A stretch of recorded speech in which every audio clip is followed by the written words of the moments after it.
Good evening, everybody. Today is Thursday, May 21st, 2025. It is 5:40 p.m. And this is the meeting of the Golf Facilities Exploratory Committee.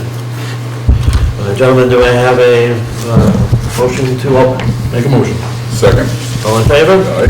Aye. First on our agenda tonight, we have to approve meeting minutes, which were sent to us by Sydney earlier today. I had a chance to take a look at them and printed them out.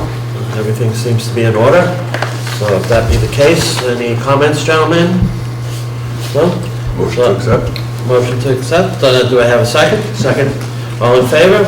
Aye. And just for the record, that is the April 1st, 2025 and the April 17th, 2025 meeting minutes. On to old business. Tonight we have an appointment with Catalyst Architect Kurt Raver for a discussion on our advancement of the architectural plans for the new clubhouse. So Kurt, the floor is yours. Okay, so I passed out a 12-inch by 18-inch, which is a half-size reduction of our plans. So if you're measuring those when you get home with a scale, it'd be half the scale that is mentioned on each sheet. Because, and I did bring along, for the record, one full-size set of these same plans that I can leave with you, Dave. So what we've done is, since we last met, is take the building program sketch and develop that into a more architectural plan and set of elevations.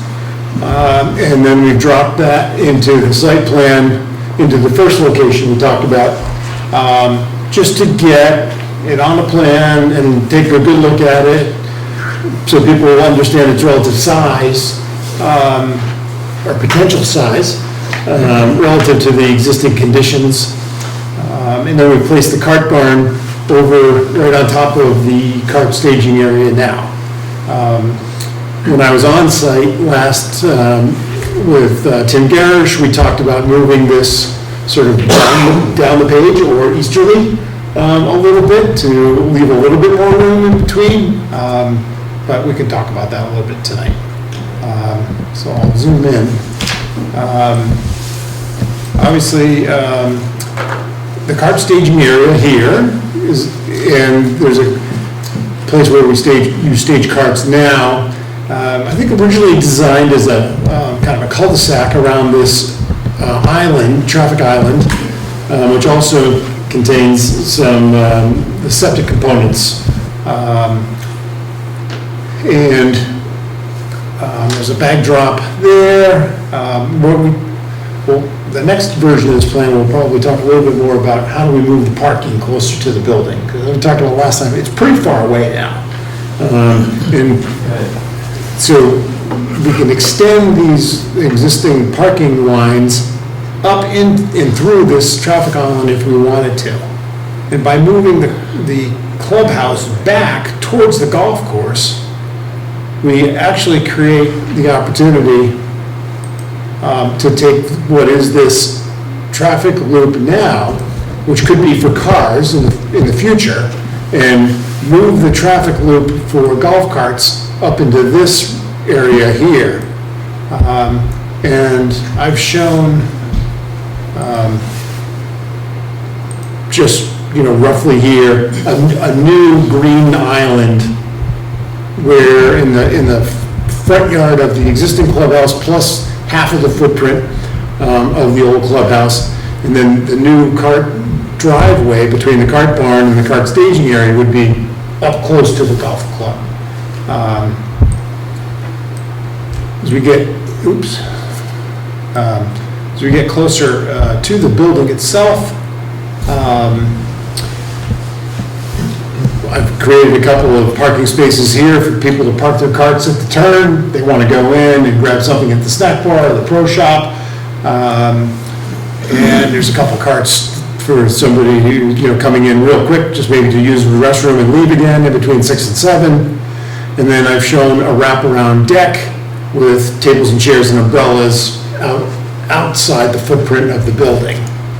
So we can come back to the site plan, but why don't I kind of take a closer look at the plan itself. And here, I just wanted to kind of look at the building plan. We created a little canopy entrance, an entry vestibule. In the vestibule would be your fire alarm control panel, other security panel, but it's a vestibule as required by the energy code, and it's just a way to kind of enter the building. There is a doorway into a stairwell up into attic space, which could be a dry storage area, perhaps it could be the pro shop storage. Come into a public lobby, and there's some walls here which I figured could be decorated with plaques and members, golf tournament memorabilia, club champion kind of things, announcement board, sign-up boards for tournaments, etc.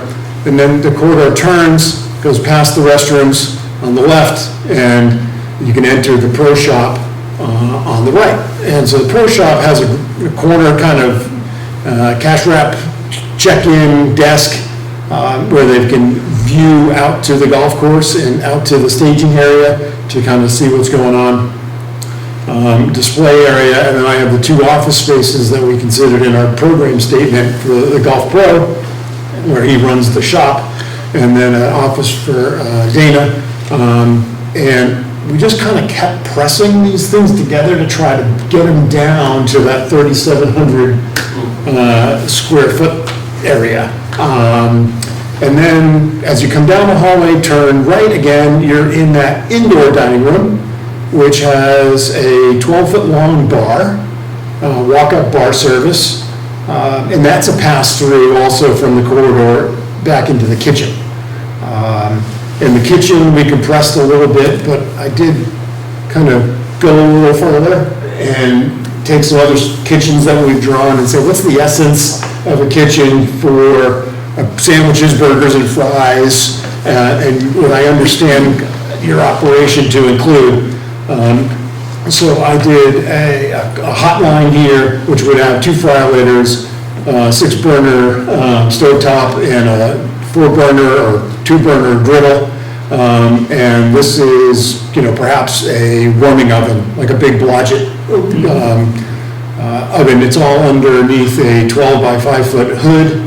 And then there's a cold line and plating table where you might have, a sandwich board that opens up and you can build salads and sandwiches there, and then plates are put on either platters or food runners, take those right out to the tables. Instead of doing a walk-in on the main level, I did a series of giant double-door refrigerator freezers, but in the same area, we could create some sort of permanent walk-in refrigeration system. Hand sink, 3-bay sink for scrubbing pots and pans, and a corner dishwasher, outfeed table, and sort of plate storage. It has a kind of a generous corridor through the dining room, and I included a in-outdoor. Those are 42-inch, so that a banquet type of event service, a food runner could carry a 36-inch tray through the door, no problem. Shaded in brown, this is that covered pavilion. And in the dining room, I'm showing 8 tables, or 10 tables with 8 each, so that's 80 people. But you can imagine, we could fit another table over here if there wasn't maybe an MC, some sort of podium with a microphone where someone's emceeing an event. Triple double doors that could open, perhaps even open 180 degrees and be flat, so that these 2 spaces could be used simultaneously. I've set this room up with 42-inch squares, but these could be 42-inch tables that have fold-up wings to rounds, that you could get 7 to 8 people at a table outside here. So if we zoom in, that's 1,200 gross square feet in this space. 80 people is the kind of occupancy, similar underneath the pavilion. And then outside, the deck is shown here very generous at 1,878 square feet. And That's the entirety of this ramp, this walkway that comes to the building grade on this side and wraps all the way around and includes this ramp, which is a low pitch ramp back to the grade at the front of the building. So there's multiple ways in and out of the building, there's multiple accessible egresses and entrances to the building. I just sprinkled around some trees that hide in the sort of southeast corner. I sprinkled in some trees that hide the kitchen and the driveway on this side that might have a dumpster, or maybe two dumpsters, one's for refuse and one for recycling. So that's the service drop-off driveway for trucks to come in and do food deliveries and beverage deliveries. I put a little patio out here where you might have a barbecue for events. This stairway goes right down to a walkway, which literally doesn't have to be that long. It only has to be about half that length to connect to the sidewalk cart turn area at the driving range. So that links right up with that existing paving. This cart path was drawn before we coordinated it with the site, but it's shown kind of further out here. The cart path is going to be very close to this deck. And one thing that's nice about this is I think we can get the first floor of this building up around elevation 71 and still have all the ramps and stairs and everything work, which while you're seated on the deck, your eyes might be at elevation 75. So you'll be able to see up onto the practice screen. I know Mr. Flynn was really hopeful that you could see from the deck down to 18. And I was thinking about it, and I've asked Tim Garish to also think about, would it be possible for us to, instead of relocating the practice screen, altering it and maybe lowering the second half so that it was 2 tiers. So lower the back half of the practice green down to a similar elevation of the 18th green, so that when you're on the deck seated at these tables with umbrellas, you could see down. Just a thought. Maybe it's hopefully not quite as much money as transplanting it to another corner of the property.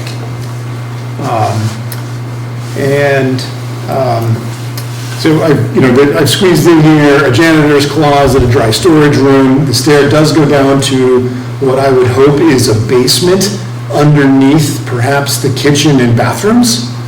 And that way we can access all the plumbing from below to make it easy to service for years and years and years. Our electric room can be down there. Our mechanical plant can be down there. Our boiler for hot water for the bathrooms, but also for the kitchen. And basement wouldn't actually, be a fraction of the size of the first floor. After developing this plan and fitting it into the site, we turned towards developing some elevations and kind of going from lower, right on the page. This is sort of the approach that you might see as you exit the parking lot and walk up to the clubhouse.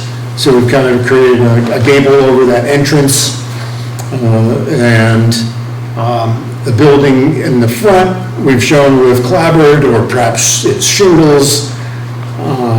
Windows into the bathrooms that are up high, windows into the kitchen are similar, but in this area I think the landscaping would hide most of the building.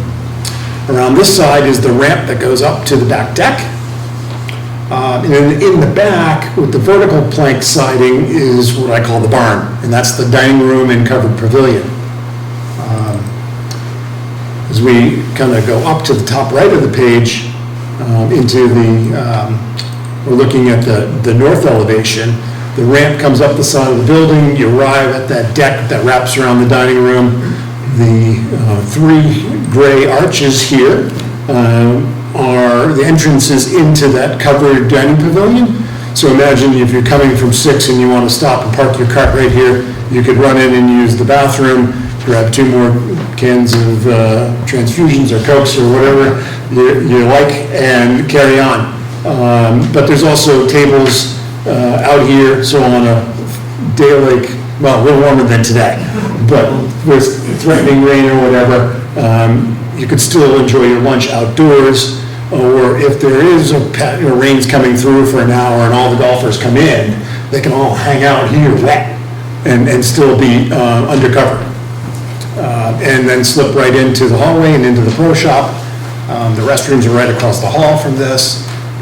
But imagine, if you will, these three arches, there's three double doors straight ahead of you, and you can look right into the dining room.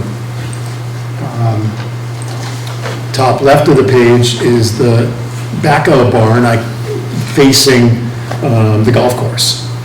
So the windows on the right side are in the enclosed dining room and look out towards the first tee and down towards the 6th green.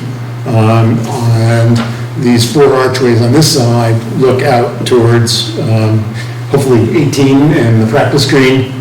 And again, I've shown a couple of people standing here. If you're standing up here, I believe you're going to be able to see,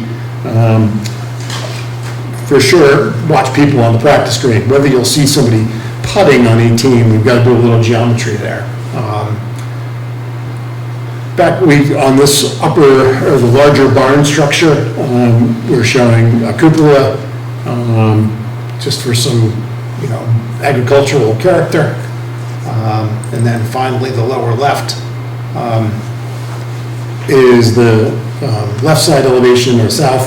This double window in the left side is in the dining room and looks out at the driving range, and also obliquely towards the 6th green.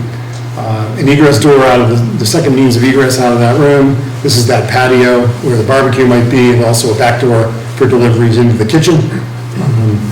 I show, the stainless steel kitchen hood up there, because don't want people to say, I never showed you where that was going to be.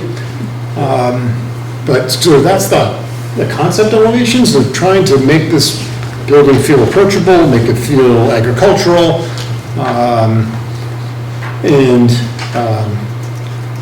we wanted to get a building plan and some building elevations to our estimator so that they could start doing some takeoffs on volume and so they have something to work with on the building shell and enclosure in addition to the floor plan. So they've already started working on these. I told them, I hadn't presented them yet. There might be some changes, some, edits.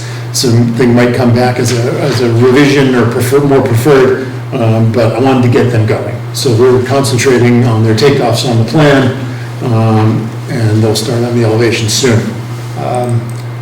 The next, fourth sheet in the set is a very simple plan drawing showing about as tight as we can fit a fleet of 80 carts. So this is 8 rows of 10. Now you might say we're going to lease 72, or then we have a couple of beverage carts and a couple of other carts that staff might use. But we just wanted to kind of show the maximum capacity in here.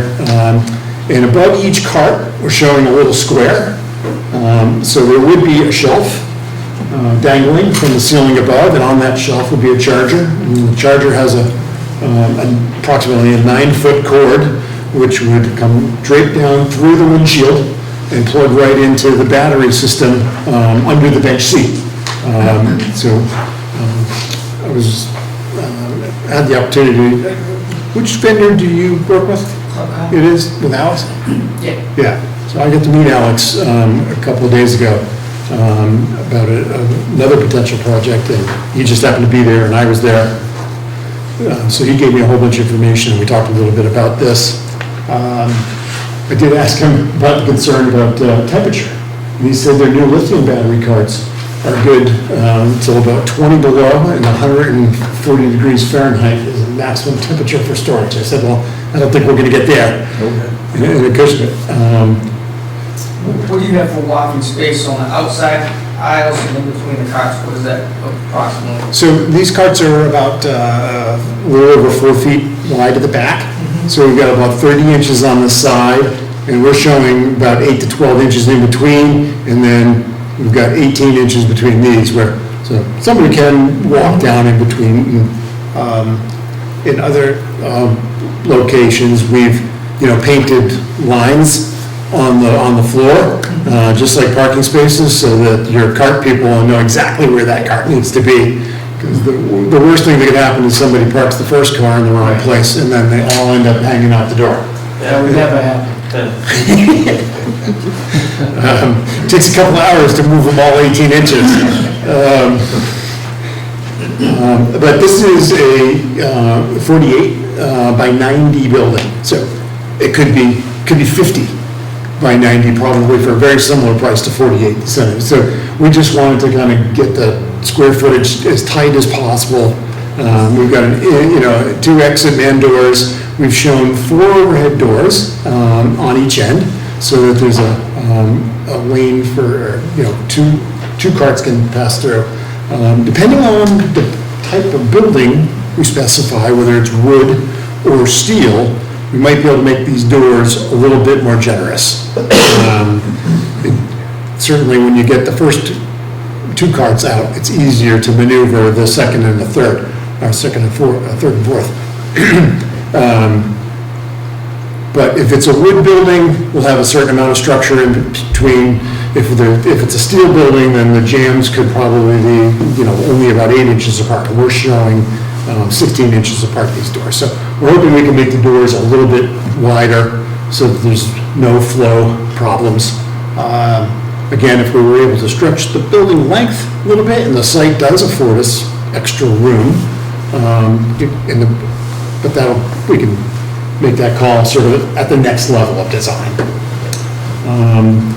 This plan is turned 90 degrees clockwise from where it is, how it appears on the site plan. And what we thought was that the carts would come out facing the clubhouse, and in the evening, we'd have a separate little lane for carts to be returned down to the far end of the building. And at this end of the building, we would have a larger driveway area that has either trench drain at the back side, or a catch basin and an attached leach basin where the rinse-off operations would happen before you put them away at night. But again, that's away from the clubhouse. This building is drawn to, this is the side facing the upper left, facing the driving range. The lower right is the elevation facing the parking lot. And we just showed a couple trees in there. There could be more foundation plantings along to kind of hide the building. This could be a Morton building, which is all wood frame. And again, that was the one with precast concrete piers at about 6 to 8 feet on center around the perimeter. And you have a triple 2x8 structural post on top of each pier, and then carrying beams at the top and trusses set right on top. We built buildings like that at several golf courses, the last one being Riano in Barnstable, and Simple. We've also erected a couple of buildings for other uses, like a maintenance shop at a marina, and that there's a couple other manufacturers that compete against Morton now. Both of those companies happen to be in Pennsylvania, and all the pieces and parts come on 2 trucks. The next week a crew shows up and they literally knock it out in 2 weeks and stay in a motel. Pretty simple in the wood building, same look, same skin, metal panels, and same thing could be had with General Steel or Star Building, which is a pre-engineered metal building program. So I've asked my estimator to look at the steel versus the wood price to kind of give us both options. The module of these center lines is 90 feet divided by 4. That works great for a structural, a steel space frame building. It could be 100 and still work. You might have 5 bays rather than 4, and 20 feet each rather than 25, but it's all about the economy of the steel and the weight of the steel. So they would certainly sell the lowest total weight building product, and we would work with one of those two vendors to come up with the ultimate structural design. Our structural foundation, for the metal building, our engineer would design a foundation. For the wood pole barn building, the entire design would be dedicated to a vendor. So that might save a little on the design side fees in the overall project. Again, that cart barn, we're showing it sitting here right on top of behind the existing sheds. And it's aligned right with that far edge of your cart storage area now.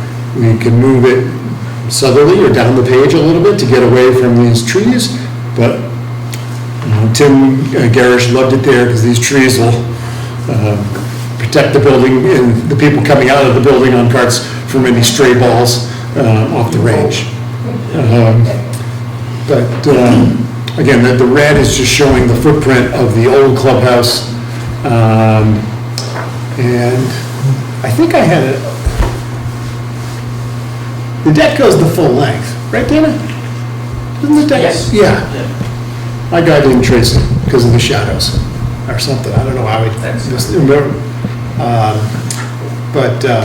The deck would be the full length as well. So we've got the canopy of the front building sitting literally 6 inches behind your existing deck, so like where does this building start? It's 6 inches behind the deck, behind the clubhouse, or the double wide. And on the far side here, the deck is right on the edge of the cart path. And because Tim and I were talking about, well, really want this to be as close to the 18 as we can get it in this position.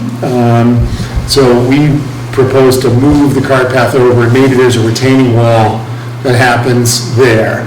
And that might cause a little extra grading through this area, but we think we can still meet up with the existing cart paths that go from 18 and down to 1 and 6 over here. And we're not really into the driving range area. So we think we can build this building next to your existing clubhouse and leave it open. We might have to take the deck off and simplify that while the construction is going on, just for enough room for the contractor to work. The other scheme would be to take your double wide and move it someplace truly out of the way. Or rent you some new sort of temporary trailer that could serve as your pro shop, and this would go away on day one. Yeah, well, the bathrooms are located on the back of the building. Yeah. So if it didn't have a deck there, that would be difficult to True. access the Yeah. restrooms. And, of course, the deepest excavation would be right here next to the deck. So logistically, it might be hard to live in the existing building. Or we could put one drawings for the period of time that Yes, we're yeah, gonna that's need true. it, and That's true. keep the building there without the deck and. So this is showing the plan in that position number 1, which is sort of the obvious, where the tent is now, with minor encroachment. This stair is just hitting on the cart path with that loop that comes around the driving range. So there might be a little reworking there. And then the deck is up on top of the walkway in this corner, so we'd be offsetting and moving this cart path. But the flow would continue to be the same. We could slide even further this way because there's plenty of room here, but we wanted to leave enough room in the plan for you to stage carts all the way from down here, all the way back around for a shotgun start. So you can have one set of carts going another each direction, however you want to do it. We do, as I mentioned before, we show sort of the service driveway coming across here. It's a long way for a truck to back up, but they don't mix with the carts. Only staff would drive carts back and forth between the sort of staging area and the storage area. We believe we could bring the parking lot, let me zoom into this area, we believe that we can take this parking and go ahead and make a loop like that, and take this lane, and also, and then, you know, we could fit 6 more, probably 18 more, or 24 more parking spaces closer to the building. And then this would be that drop-off loop, and your cart drop, your bag drop could either be here, or Tim Garish was saying, let's create another traffic island right there, have the bag drop on this island, cars on one side, golf carts on the other,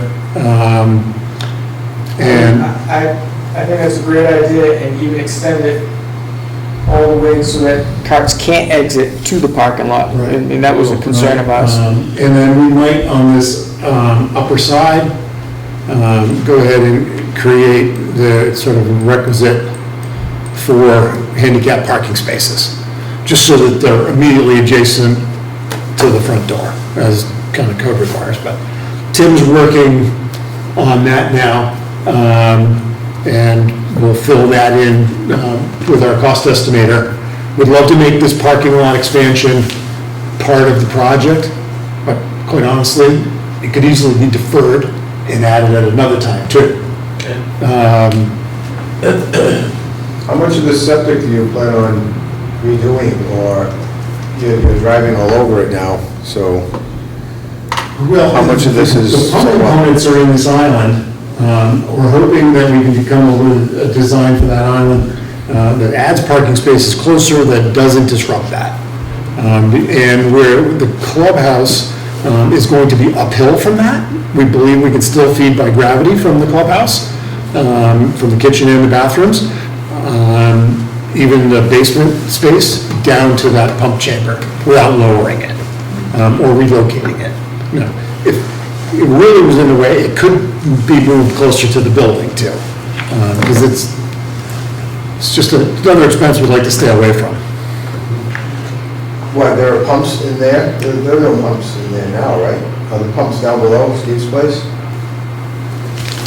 I thought, I got your plan to give back to you. Because Steve has, you know, water and toilets and. He's got a pump station, and then, there's a pump station in the valley, so these 2 circles, right underneath that parking space that I doodled, is the 2 pump chambers and the valve chamber. Out to where there's. And then the lines come out of there and they go, Oh, it's Yeah, at 7. 7 and 9. Yeah, between 7. right, they kind of go off on this direction. Yeah. Okay. Yeah.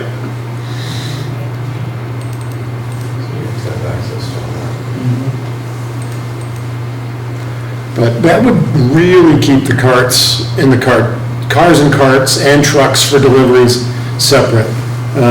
This driveway allows a pretty large vehicle to swing around for deliveries, and they could literally park here and hand truck things over, or if we give them the right turn radiuses, a fixed wheelbase truck could, like a beer, or could back right up that. Similarly, we might move this dumpster over to this location so that the driveway sort of dead ends into that, so fork truck can go in, tip it, and back out quickly. Yeah, and, I mean, the dumpster could rightfully stay out where it is. Yeah, if you don't need it next to the kitchen, Right, it could be anywhere. but if, yeah, you need that space to back up the truck, then by all means. It's just another long driveway, but,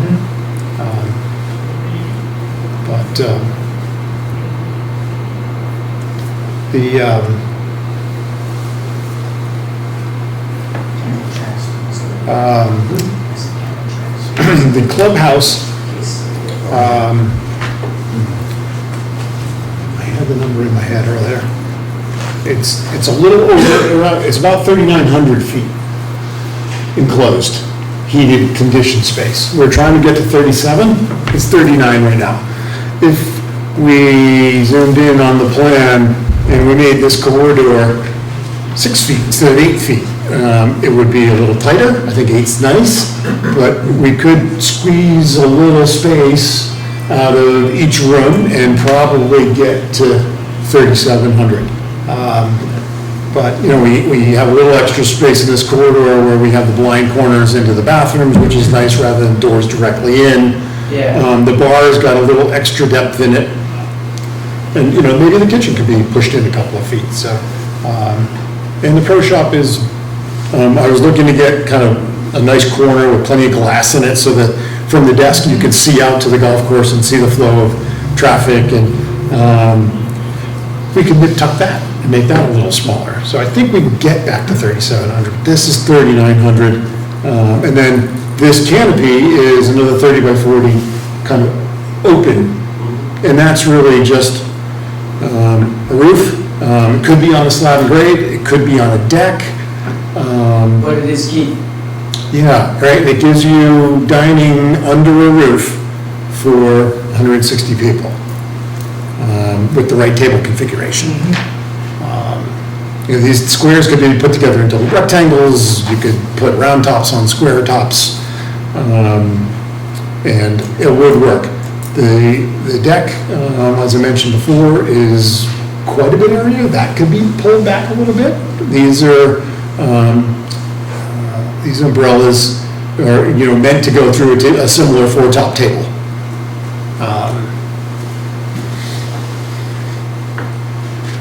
But that way you can, where there's good, there's more tables outside, where there's bad, pull some tables in if you need to. Plenty of room. So that's where we are. Are we trying to get to 37 to avoid? I was trying to get down to 37 because I thought that was the minimum that I could take the program statement and nip-tuck things down to. Okay. And then just budget-wise. Yeah, right, just trying to look at the budget, trying to get it as tight as possible. And so I was thinking, okay, 3,700, try to be under 4,300 for the, so what I've done here is I've taken that two-building budget that we looked at 2 meetings ago, and I started to look at it for this building, because I knew you would ask. So this adds up the square footage of the space in the building today. The last couple items down here, the 10 by 28 bar storage, dry storage, mechanical room is, 40 by 28 basement, which is under that kitchen and bathroom. So just round numbers. And we counted that at a little bit lower per square foot cost than the rest of the building. And again, I did sort of a low and a high per square foot column, and then that computes over into a low and a high cost column for the building. It does include the covered dining pavilion at 1,200 feet in that square footage. So with the basement and the covered dining area, the total square footage under roof, or square footage, it includes 1,800 feet of the open deck, is at 7,448. So I wanted to price the deck somehow, so I put it in. So again, the first floor is about 3,900. The deck is another 1,800, and then there's 800 square feet in the basement, plus or minus.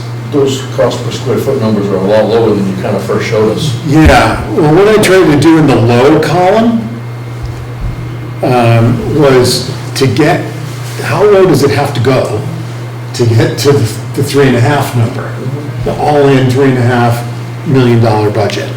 So it has to go pretty low in the low column, like the pole barn building. Can we buy it for 200 square foot plus GC markups, or is it more like 300? So I think the 850, 860 is the right range for the building package itself, with markups, or plus markups. And then I looked at the building, I think that the higher end costs are closer to what I would expect. I'm gonna know in a couple of weeks from a cost estimator where we fit here, between our target budget, so we call it, maybe we just call the low budget the target budget. And I think on the second page of the budget, I took the cost for the buildings, and just like I had done last time, and we've done on many, many projects over the years, we've, added the cost of the buildings in the low and the high range. I grayed out the relocation of the practice green in the short game area, so those are still not included. There is a 5% contingency in here for things that aren't designed yet and aren't drawn yet. There's an escalation for 1 year of 2%. And then there's the general conditions, overhead and profit, insurance, and a bond. So we're really, really close there at 3,451, the cost of the building. We do need to add to that sort of the design, soft costs, furnishings, etc. So that got me to 4.1. I decided to add a lump sum contingency, which is about 10% of the number above. So I just said, well, that's close enough to 3.5 million. I added 350, so it does include so I'm a little over there, but I can't imagine that we're going to be able to do this drawing, both buildings, for 3.5. We'd have to get very creative. Maybe the deck gets smaller, maybe the basement gets smaller, maybe I take a couple feet out of each room, other than the dining room and the open pavilion, because we know that's our capacity. One thing about the plan I didn't mention was that, with the 160 people, and we do need 4 toilets. Plumbing code requires 4 toilets. So before, my bathrooms were only 20 feet long. In this plan, they're 24 feet long, just because I added another. How many plays? So basically, 1 toilet for every 20 women, right? Gives you the women's side of the bathroom. So 160 people in the building, 80 are women. That's the plumbing code. So divide the building occupancy by 2, that's the number of women. And then 1 occupancy divided by 20 equals number of water closets. All right? So then on the other side, it's always good to have 2 toilets and 2 urinals. Just because if a foursome comes in and they're all turning around at the same time, you just need 4 fixtures. Previously, I had in my building program, I had the bathrooms are smaller, and I said, I've got to get another toilet in here.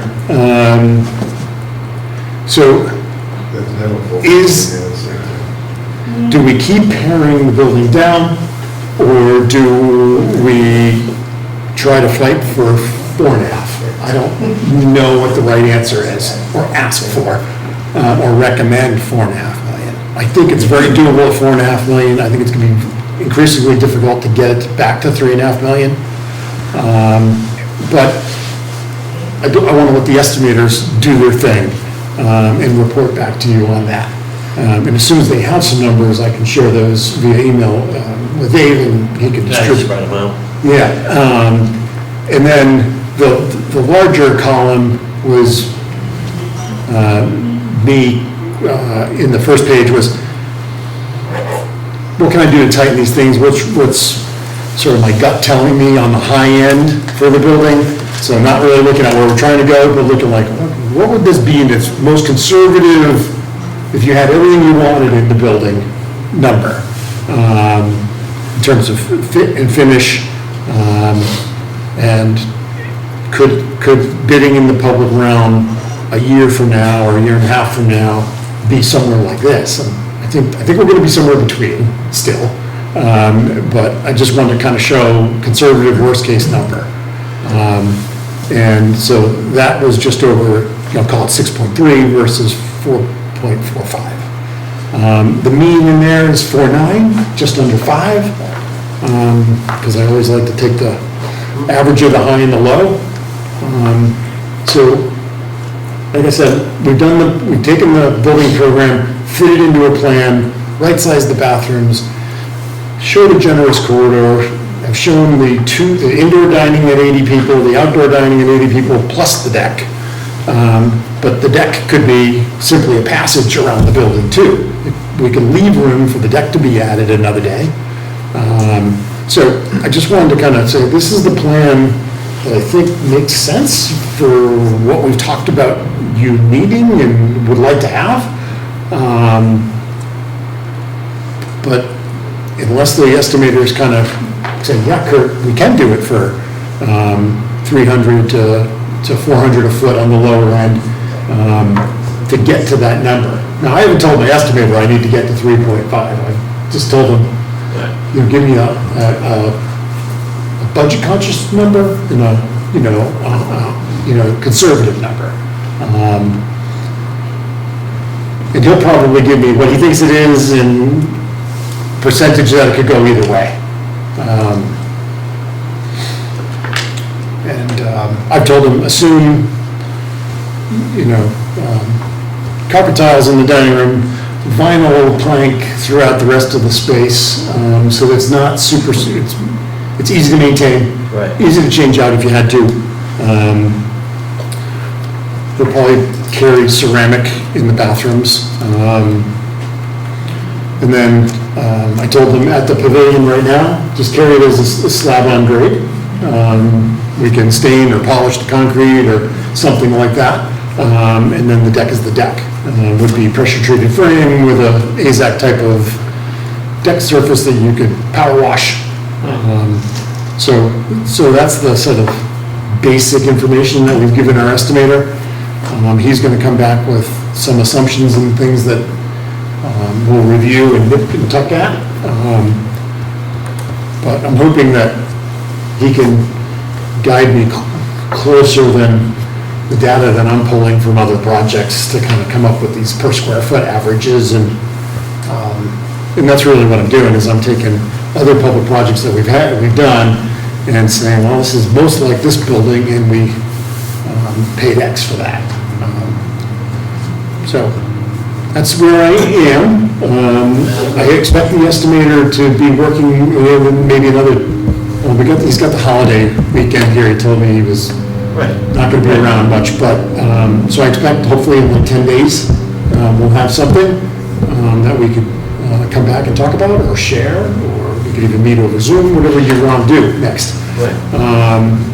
If you have comments and questions about the plans and the elevations, things you like, don't like, let's talk about it. Adam, you have a question? Yeah, I mean, I know you did touch upon this, but I feel like the general consensus the last time we met was to put the clubhouse where the practice screen is. Do those numbers increase and get crazy or higher, minus what it would cost to obviously move like the $80,000 to $100,000 to move the practice screen, or would they stay the same? I asked my estimator to give me a number. If the building moved over onto the practice screen, because I didn't want to give him two sets of drawings, because he just charges me a lot more. I said, if I were to move the building and kind of turn it 90 degrees and slide it over onto the practice screen, the utilities down to the cart barn would be, another 150 feet long. The plumbing, the connection back to the thing. So give me a modifier that would be an add to move the building. And he said he could do that. The add will include sort of the cutting of the grade in this area, because it can't be, well, it could be almost that high. But as I mentioned before, if we put the new building literally up on top of that grade, which is elevation 80, as opposed to the floor of the pro shop is at 70, it's almost 10 feet taller. Then I'll have him break out sort of how much is earthwork, and then we can decide whether that helps us or hurts us with the practice screen removal. Yeah, because I think there is a desire, just as a comparison, to see that cost. Yeah. Or an estimate of that cost with clubhouse in that other area. Taking it from here Because from us, it's, the golf committee seems to be expressing a desire to put it. And I was on that talking with green. Tim about the orientation of the building in that location.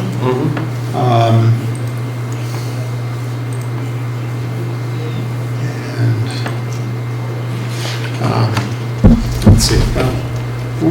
What I'll do is I'll email you Yeah. another plan with the building, but basically what we ended up talking about was, I could take this shading and I could copy it over there. We were talking about the orientation of the building being kind of similar. But then the pro shop would, if it's in the same, the pro shop, you'd still approach sort of up this path and arrive here, and you'd be looking out at 7. The other option is to go ahead and flip it, where the pro shop is on the leading corner, the kitchen is in the back facing up the 7th. And the interior dining room is looking out 18. And then the wraparound porch would be here looking at, obliquely at 18, down the 1st, and then over to 6 as well. So it would be the inverse of that plan. The kitchen's back here, so all the deliveries to the kitchen on the back side of the building there are harder to do. But, maybe there's a cart that the delivery people use, or some sort of van or something that they drive things from the delivery truck that might not come through, because the cart staging area is still going to be where it is. And the truck might still park somewhere over here, and one kind of unloading and loading twice. But that's kind of what they do now, is they hand truck it around Pretty much. and up your ramp, right, and in your front door. Because I think the plan that you said about just lowering the practice green, I mean, I certainly am not an expert on pricing on that, but I can't imagine that's astronomically cheaper than moving the practice green. That's probably pretty pricey in itself, right?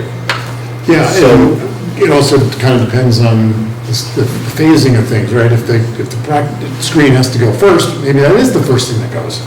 And you undertake that as a separate contract from the building, and you put it where the tent is,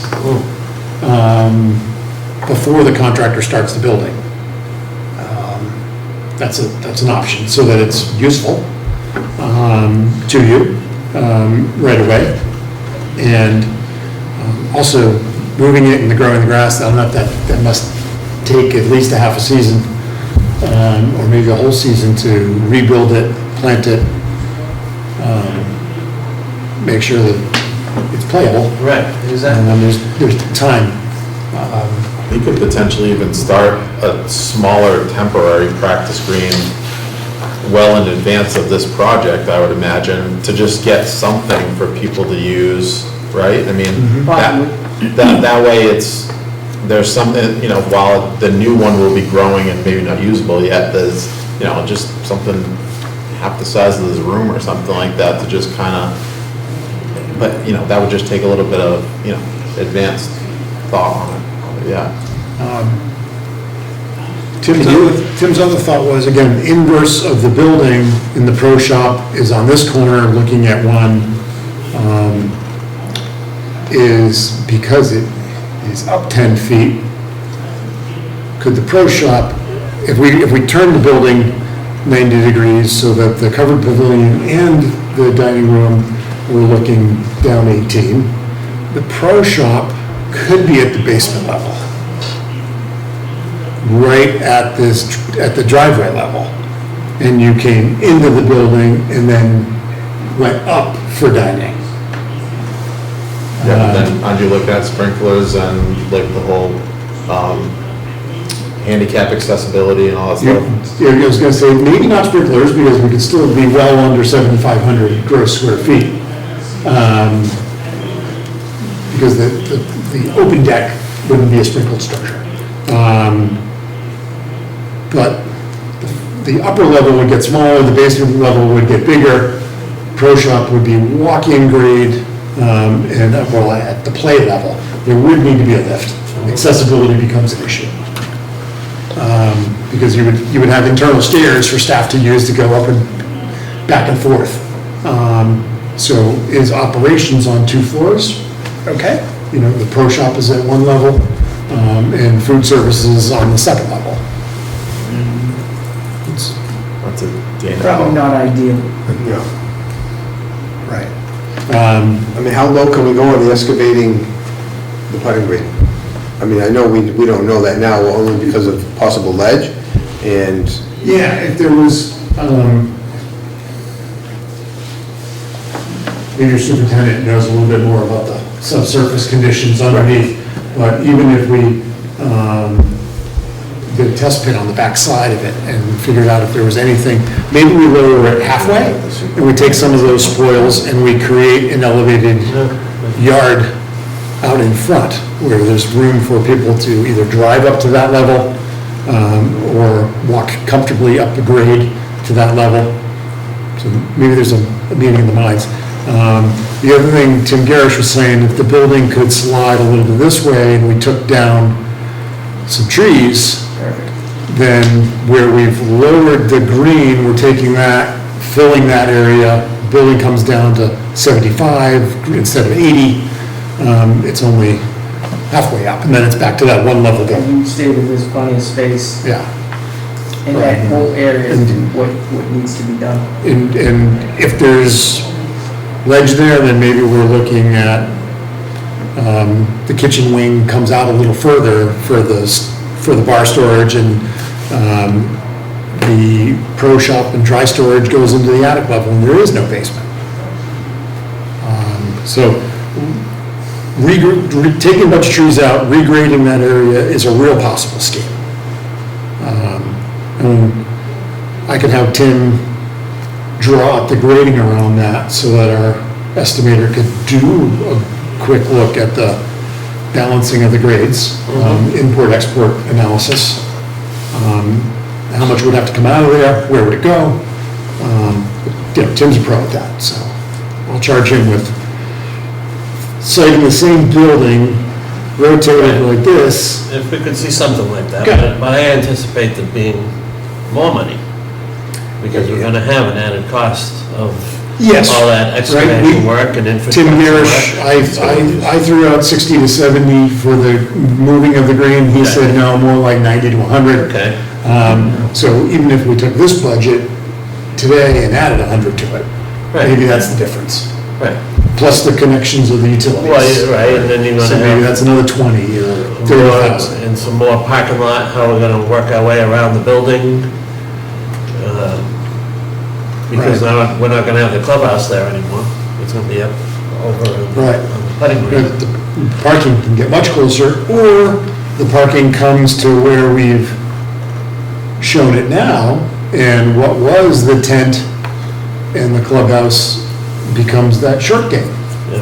Future short game area, it becomes a meadow tomorrow, and, or 2 years from now, and 5 years from now, it becomes a short game area. Good. And Can of you still course, keep the cot barn in the same space? this car barn is right over the top of the old one. I realize that, but if you move the building up where the putting green is, wouldn't you move the cot barn up? If you wanted to short game area, I would go this way, I would bring it further away. where it is. I mean, where you have, Yeah. The building up? yep. I would. That wouldn't be an issue, that far away? No, I mean, You say his employees are old? they are, It's a long way but away. it is, but I would, the vision is to get that practice facility, if we can do it in the future. I think that's really what would set this course apart. Putting this building, you're gonna spend that kind of money, putting it in the right spot, that you're gonna get the best perception for the customer when they're there enjoying themselves, and then possibly adding an additional amenity in phase 2 to enhance the property even more. I think that really sets you apart. So you're moving that- And as far as the cost, of doing that over the long term, I really don't see it as being a significant So- amount of money on the long term. Do you want to move the kite barn further towards Steve's shop? No, because I think that would impair the Well, where he just did the purple thing is Yes. right where you want to put the, practice area. right. Because. And the putting green. I think if you put the two together, when you remove the current clubhouse out of the way, you put that clubhouse where we would like to see it, as well as the golf committee, it opens up that congested area that we've discussed numerous Right. times, allows you to utilize This could be all the way down here next to Yeah, but the then- driving range. yeah, right? then- But Tim, when we were out there, I will say, we talked about the future short game area being out in here, and he thought that the golf cart storage building should be in the fall zone from the driving range rather than the short game area. Yes. He just said people will be uncomfortable standing out there. Absolutely. That's why with that purple area you have now, that's the ideal spot to have a practice area. So if the future cart barn, you know, if the cart barn is gonna have staff that Yes. brings the carts out to the staging area daily, then I think the distance might not be a big issue. If you're asking players to return the carts to the back end of this building after play, they'll leave them everywhere. Right. But this, you know, the further we move away from here, I think gives you the most area to do a practice green, Yeah, that's a lot of. and then some bunkers and some, you could chip from the bunker onto a second practice green, or something. Just onto the range. Or you could- Start out, you know what I mean? You can enhance it as time goes Right, on. if you could shoot sideways into the range, right? Yeah. Yeah. Is it possible to prep a new putting green professionally and cut the current sod and put it there? Yes. They're Done. they're doing it at the country club now. You mean prep the green and Prep a brand new putting green. literally zip it up, roll it up, unroll it back, yeah.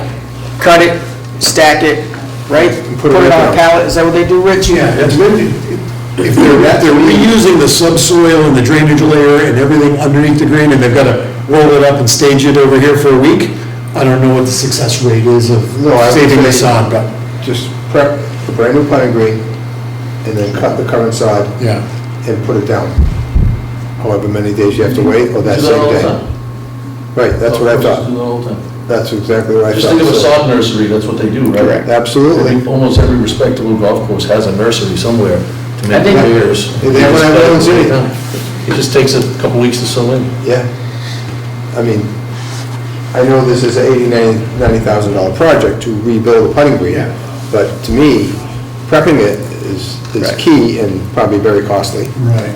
What is $90,000 over 20 to 25 years of life of the next, you know? Yeah, which is, you know, my limited understanding of the borrowing of the 3.5 was that it was a short duration.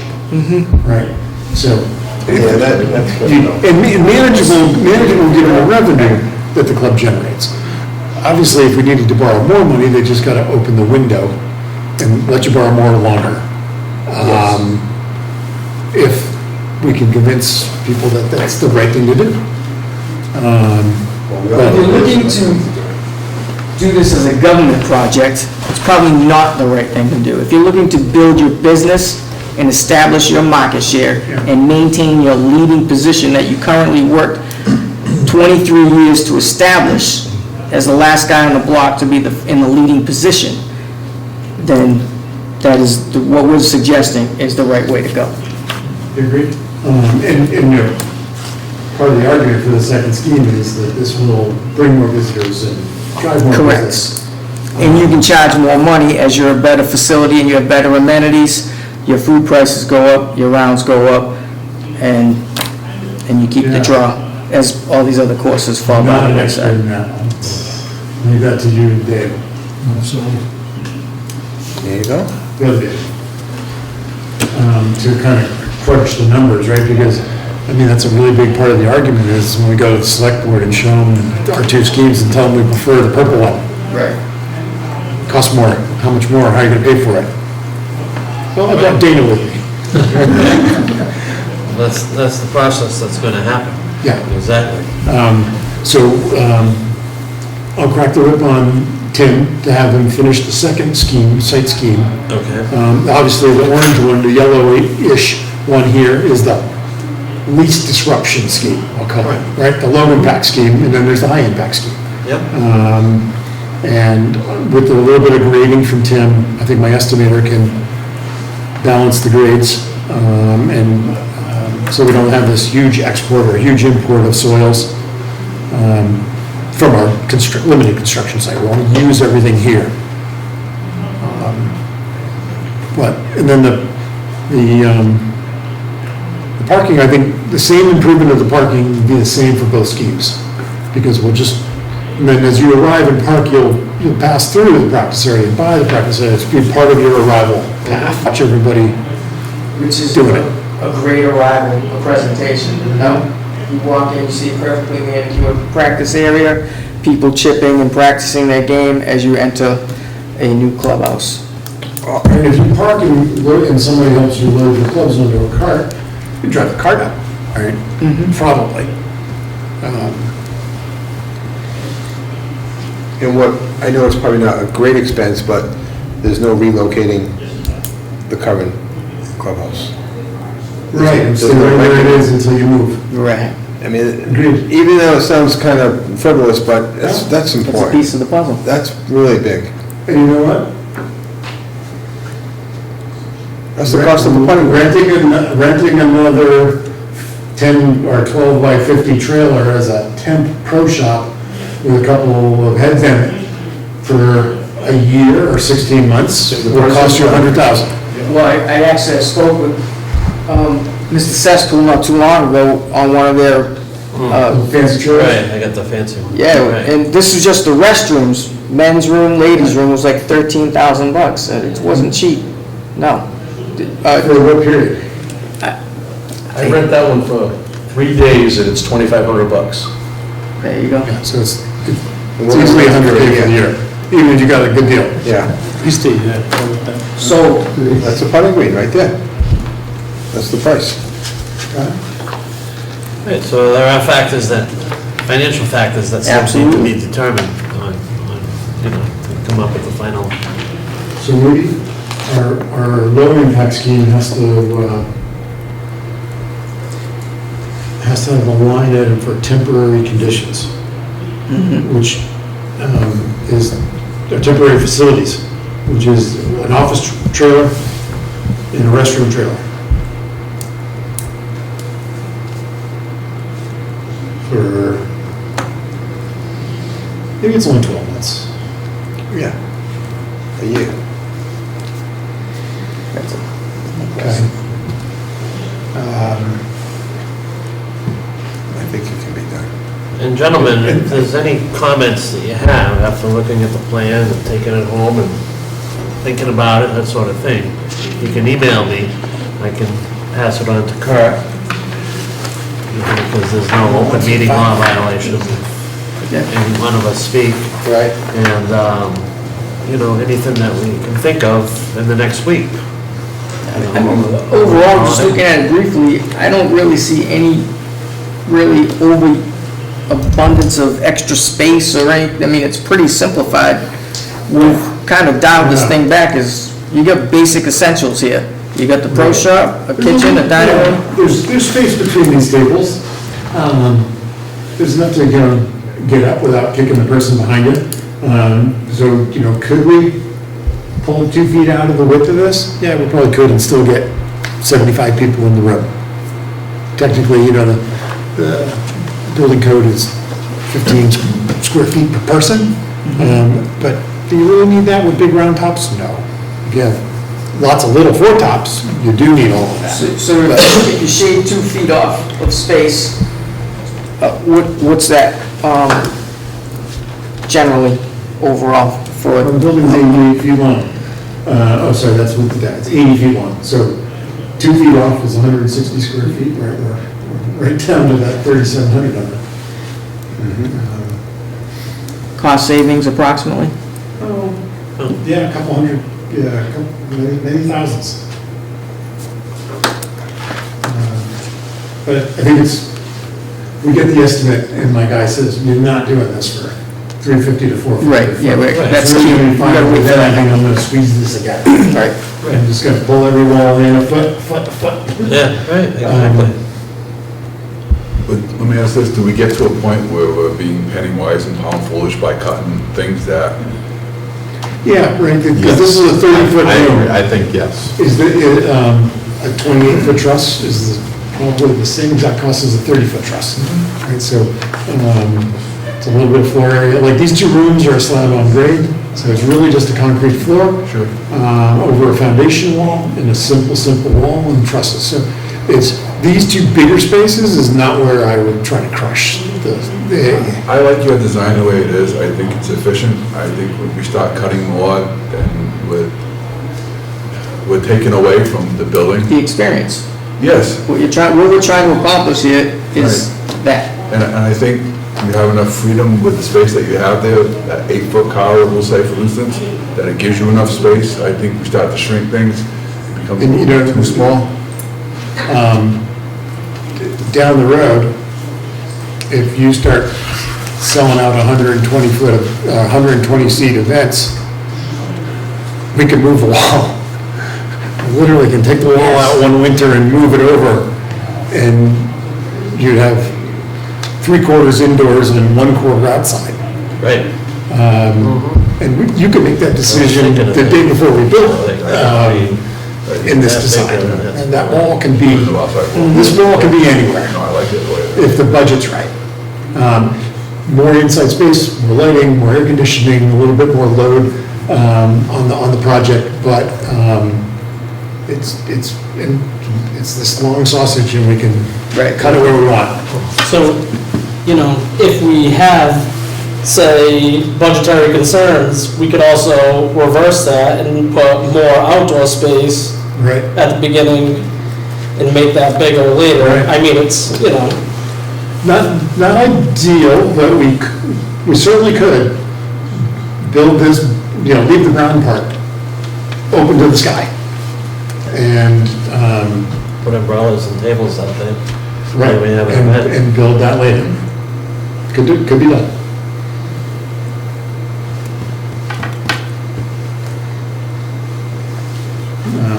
Oh, a lot to think about. We were looking at like 900,000 to a million more for the current estimate versus our budget. Yeah. So my target budget was, I got the building down under 3.5, but I really didn't feel comfortable going lower than that. But then when I add on all these sort of other things. Right, you can't just have the box, right? You gotta Yeah, have right. refrigerators and prep tables and. So that added 652, we're at 4.1, and then I didn't want to not have a contingency. A couple weeks ago, I had that above the line, and I just said to add it to the bottom of the 4 number. And maybe our estimator comes back and he has a really good number, and he thinks this is the number, maybe we could feel comfortable about reducing that contingency to, instead of 10 to 7% or something. That number's with the cot bond, the 4.4? Yes, it's Yeah. both buildings. Okay. That could be another consideration too. Right, and the cart barn was 864 out of 1.8. So call that, it's not a third. Yeah, it's almost 900,000 out of 27. So Right. Phase two. It's about a third. Right. Right, been outside. I think we should rerun the numbers. 6 more years. Rerun the numbers with maybe the amount of years the bond goes, see what the payments can be, give options that way too. Right, that's what I'm saying, so if it was a 10-year initial, see what it is for 12 and 15. And, what does that do for like the payments and stuff like that? It could be very minimal. And I would look at this That's as what an I'm doing now, investment. with the cot bond, there's no. It's an investment. I think it's something that you just do it right, and you do it first and do it right. You do it once and right. You Who don't, knows what town hall is thinking about asking to fund, 3 years from now. So, Right, They those can are be always thinking- the variables, exactly. Right, well, they're thinking about what's their total bonding capacity or projects that I don't know about. I'm not sure what drive their initial decision to kind of limit the bonding length. Right. But if it's an enterprise fund and they can afford it, Right. unless they're. That's the difference. We're Yeah. not using taxpayer money Right. as compared to a school project or something to that effect, where it's, people are gonna be paying more in their taxes every year. This, we're almost asking for a cosign, if you say, Yeah. from the townspeople. Not really this is gonna affect you tax-wise. That's It's a what- process. Right, that's what we need them to understand. So when this goes out for bid, it doesn't necessarily have to go to all union contractors. No, public bid doesn't require you. Right, Yeah. so anyone can bid on it. Yep. Right, well, they would have to be, you know, meet all the other needs of DCAM certification for a building up to this size. But we could also fragment it and have the cart barn be one building bid and the other building, because it's a little bit different contractor you need. And more people, if it's one bid, the generals will go out and they'll get a Morton building or, I forget the guy in Pennsylvania that did our building in Orleans. But they literally put it on a couple of trucks and built it in 2 weeks. The crew of 8 guys stayed in a motel until it was done. That's how kind of fast it can happen. And then the GC comes in and does the electrical and the other stuff, but the shell goes up real quick by a subcontractor. But we could do a separate bid just for the cart barn and get it up, and maybe that goes in year 1, and maybe there's no borrowing on that Right. somehow. Right. Maybe that's free cash, or a 2-year bond, and then we design and bid the other one. So we could get creative about the timing. That's a good point. The general contractor that's going to build the clubhouse is local, more sophisticated. We're going to, want them to have a project manager and a 100% superintendent can be there every day, rain or shine. And then we'll have the filed subbid process, where we understand there's a lot more activity in the bidding process these days. People are looking for more public work. Well, that could be beneficial to us. Yeah. Up in Lakeville, for the pre-qualification requirements for the fire station, they had 15 general contractors interested in 130 subs. Across, all divisions, and from elevators to electric. Plumbing, HVAC, carpet, tile, lots and lots of people out there looking for work that's funded, that they know is going to be a sure thing in 2026 and 2027. Well, very good. Gentlemen, any other questions or comments? Great work, thanks. Yep. We're excited about the plan, wherever it goes. Yes?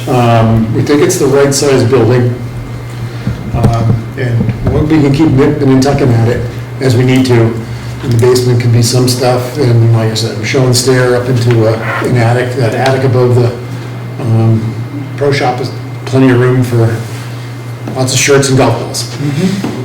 Right, and I agree, I like the whole concept of it, size-wise, and, yep. Very good. Well, gentlemen, if there's nothing else, do I have a motion? Motion, close. Do I have a second? Second. All in favor? Aye. Aye. Thank you very much. Good evening. Thank you.